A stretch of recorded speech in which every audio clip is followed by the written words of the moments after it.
আরাফার দিনে একদিকে হাজী সাহেবদের জন্য আমল, আরেকটা হলো যারা আরাফার ময়দানে নাই তাদের জন্য আমল।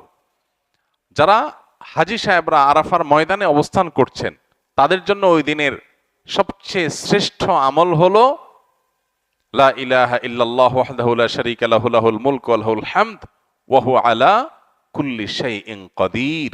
এটা মহব্বতের সাথে অর্থ বুঝে ধীরে ধীরে বারবার করে পড়তে থাকা, এটা হলো সবচেয়ে বেশি প্রয়োজনীয় কাজ। কেন? কারণ নবী করিম সাল্লাল্লাহু আলাইহি সাল্লাম বলেছেন যে খায়রুদ দুআ দুআউ ইয়াউমি আরাফা, আরাফাত দিনের দোয়া হলো শ্রেষ্ঠ দোয়া।